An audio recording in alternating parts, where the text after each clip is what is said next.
Olá, espero que todos estejam bem. É com bastante alegria e satisfação que nós estamos aqui mais essa semana tratando dos nossos estudos, conhecendo a filosofia espírita com o estudo do Livro dos Espíritos. Hoje, dando sequência ainda na parte segunda do mundo espírita ou mundo dos espíritos, nós traremos a questão número 108, que aborda os espíritos benévolos da quinta classe. Vamos ver aqui como foi essa explanação. Na verdade, não é uma pergunta, né?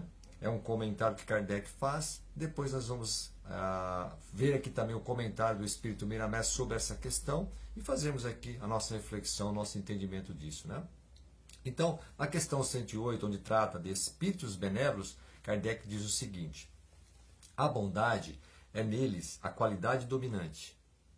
Apraz-lhes prestar serviço aos homens e protegê-los. Limitados, porém, são os seus conhecimentos. Hão progredido mais no sentido moral do que no sentido intelectual. Então veja, né? Aqui Kardec faz uma abordagem. Inicialmente a gente percebe que eles têm ali como dominante a bondade, né? A vontade de fazer o bem ao próximo, porém ainda estão buscando também o conhecimento intelectual, dos estudos, do aprendizado. E aí, no comentário do Espírito Miramés sobre espíritos benevolentes, vamos ver o que ele traz aqui, complementando, né? Alcançaram em profundidade o conhecimento moral e adquiriram a força de vivê-los em todos os momentos. Não obstante, cultivaram com muito empenho a sabedoria, émulo da vida da alma em ascensão. Na verdade, não podemos viver sem amor. No entanto, é indispensável que tenhamos sabedoria para conhecer o próprio amor e seus fundamentos.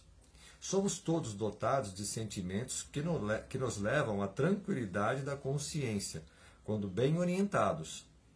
Porém, a razão é de grande utilidade para nos mostrar até onde devemos chegar, usando a bondade. Deus é equilíbrio universal. Se Ele é amor, como afirma o apóstolo João, é também saber, né? As duas asas, né? Do conhecimento e as asas do amor, né? O pássaro voa com duas asas. É a natureza. Para manter a harmonia é sempre binária. Os espíritos benevolentes fecham os olhos à razão e muito poucos usam raciocínio para não contrariar seus sentimentos de fraternidade. Mas o tempo a todos educa, e nos transcorre dos erros da própria vida irá-lhes mostrando o que deve ser feito, e eles passarão a entender que a melhor parte é educar e instruir, mesmo que para tal passem por alguns desgostos com aqueles que os acompanham. Ninguém agrada a todos, porque nem o Mestre Jesus o pretendeu. Jesus Cristo vai conseguir encaminhar todas as criaturas para o bem imortal. E já está se processando esse grande movimento como sendo a grande esperança. Deus é tão amor e as suas leis dão prova disso, que não agride, é tanta sabedoria e a natureza o testemunha, que move o progresso passo a passo para que todos compreendam como deve prosseguir. Existem irmãos nossos de certa evolução moral, a quem verdadeiramente admiramos por sua conduta ilibada em todos os aspectos. Por onde passam, entre mentes são frios na especulação científica, que nos põe muitas vezes a pensar. Devemos valorizar sempre o que existe, e isso nos demonstra a ciência espiritual, que faz florescer o próprio amor.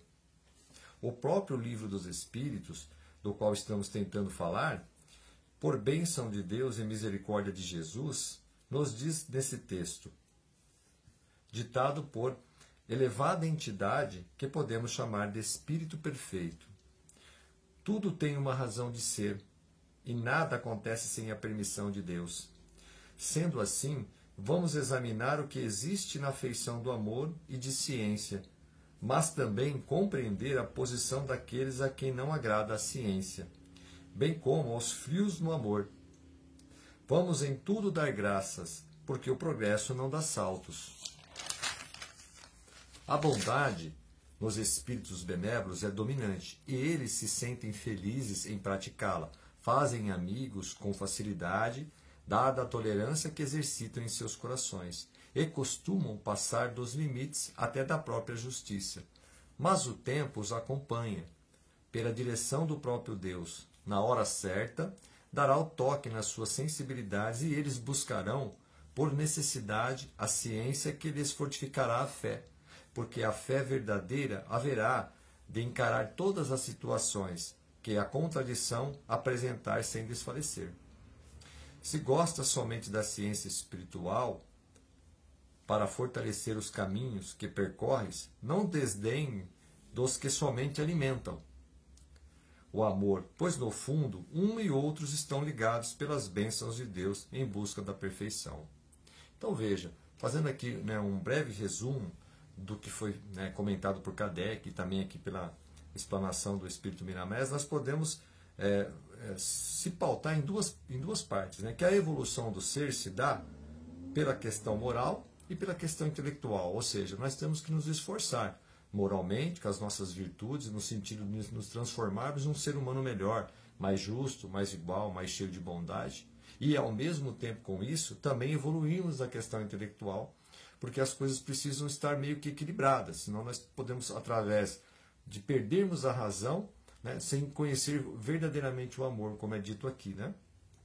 Então, a asa do amor é o desenvolvimento das virtudes, e a asa do aprendizado, do estudo, desenvolvimento intelectual, é o nosso esforço do saber, para que a gente possa fazer as coisas, praticar o amor, mas com responsabilidade. Então, a partir disso, nós podemos tirar também do próprio livro um seguinte ensinamento de Cristo, que é o Espírito da Verdade. Amai-vos primeiramente, devemos nos amar, ou seja, aprendermos a convivermos uns com os outros, e quando nós vemos um de nossos irmãos necessitados, carentes, sim, devemos ajudá-lo, orientá-lo, apoiá-lo, assisti-lo. E também não devemos nos instruirmos, ou seja, nós devemos também praticar a sabedoria, o conhecimento das coisas, porque é importante que a gente tenha esse equilíbrio, Como foi dito aqui, é na busca do amor e instrução que vamos traçando o nosso caminho evolutivo pela vida. Então veja que lição bonita, A gente precisa sim praticar o amor, desenvolver o sentimento de bondade que temos que ter com os nossos irmãos, e ao mesmo tempo também desenvolvemos o nosso conhecimento sobre as coisas. Como foi dito, se Deus é amor, Deus também é sabedoria. Então, foi uma lição muito oportuna, trouxe aqui pontos muito importantes para a nossa vida, para o nosso aprendizado. Eu espero ter contribuído bastante e até a próxima semana, se Deus quiser.